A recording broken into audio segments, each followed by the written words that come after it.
Hello and welcome to this World of Tanks subscriber replay. My name is Maxwell and today's replay comes to us from the username The Muffin Pirate.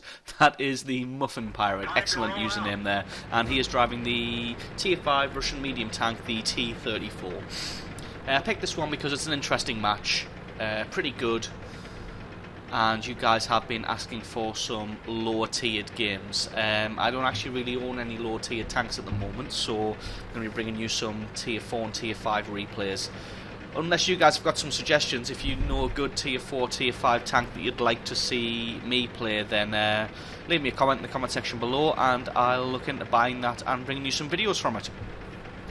So, just having a little bit of indecision there. I think you saw all the tank destroyers were heading in this direction, and the centre flank was, well, the centre's not really a flank, so the centre was a little underpopulated, so I decided to make a move there instead.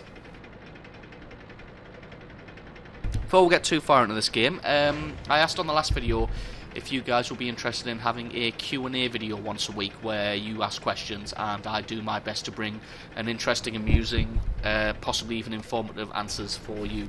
So I've gone ahead and set up an email address for you. It's questions@screenreality.com. Got him good.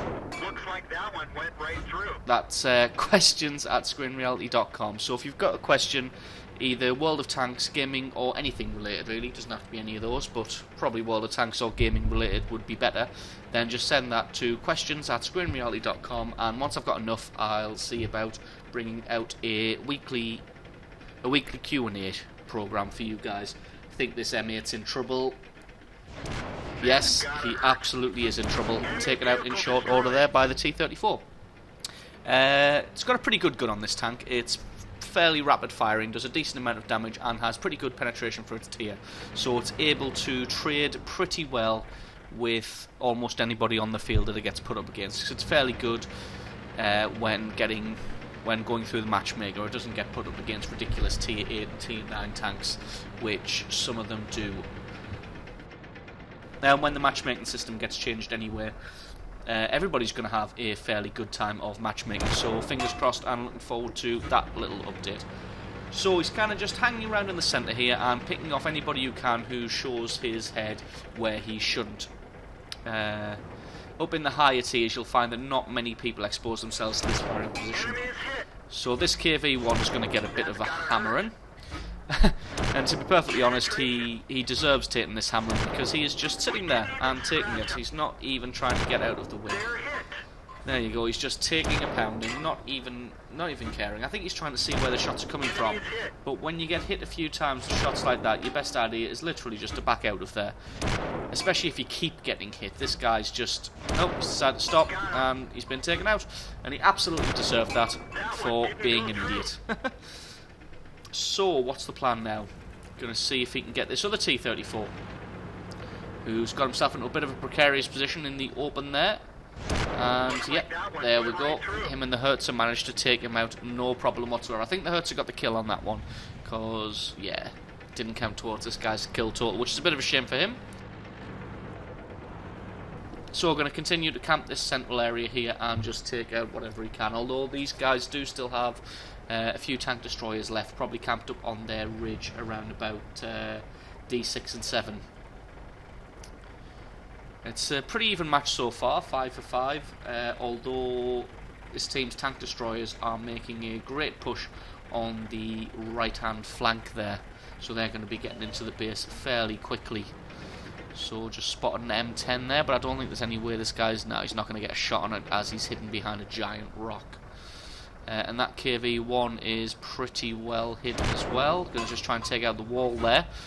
It's a good idea. If you've got a pretty fast firing gun and someone's hiding behind one of those low walls there, then just shoot it a couple of times to destroy the wall, and then you'll easily be able to hit the guy behind it. So I think he's probably used this vantage point to its fullest now, as there's nobody really about anymore, so he's going to have to make a move. Probably going to push through that central village there.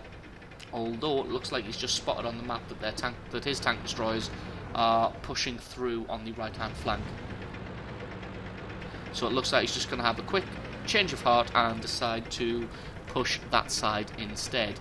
Especially because if in a medium tank they really do excel at flanking and getting into position rather quickly. because they are fast and manoeuvrable.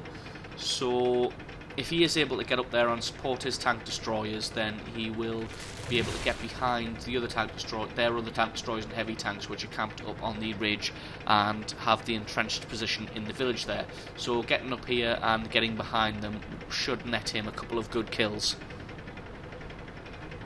So just gonna fast forward a little bit while this guy makes the long drive all the way around to the base. So it looks like there's a Hertzer there. Yep, Hertzer, and he's taken out their Hertzer. So just going to have a quick shot at him. And the artillery's managed to take him out.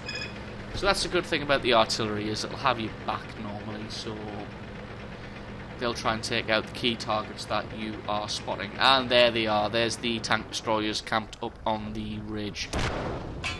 We'll see if he's able to get a good hit on these guys. Although it looks like either this M10 is an idiot or he's AFK, because he's not even reacting to getting shot. Whereas the Su-76 there is definitely reacting to getting shot, although he wasn't quick or accurate enough and was taken out. So he's just going to pull into the village from around the back and try and take out this last KV-1 as the Panzer III-4 pushes in and takes his attention away. Just taking out the building there so we can get a clearer shot at him. So while this KV-1's focused on the Panzer III-4, he's just going to lay some damage into the side of it and try and get him taken out. And there you go, taken out, no problem whatsoever. So the Marder 2 looks like he's going to come in here and try and get off a base capture. Although they only have one, artillery piece left, which is a Wesp. So it's probably best just to go and hunt that down, to be honest, because there's only a couple of places he can be. He'll either, well, he would have either been up in A8 or 9, but their tank destroyers came in from that route, so the only other place he really could be is along this route here, on the way to the ocean or on the beach next to the ocean. So it's fairly obvious where he's going to be, so it's just a good idea to hunt him down and take him out rather than going for the base capture. Although it's always nice to have someone start the base capture just in case something ridiculous happens. At least you've always got the base capture to fall back on. So just having a quick look up there, he's not there. There he is. So should be able to, got a bad hit there, but should be able to take this guy out, no problem whatsoever. So good game there by the Muffin Pirate in the T-34, which is a Tier 5 Russian medium tank. And there's the scoreboard at the end. Pretty good experience, good credits, pretty cheap to repair this tank. Personal achievements: destroyed 6, damaged 3, detected 2, and the Top Gun medal. It's always good to earn the Top Gun medal. So like I said at the beginning of the video, if you guys have any questions, World of Tanks or gaming related, or literally anything, you can send those to questions@screenreality.com. The link for that will be in the information section below the video. So that's questions@screenreality.com, and once I've collected enough of those, I'll certainly look into starting a Q&A series.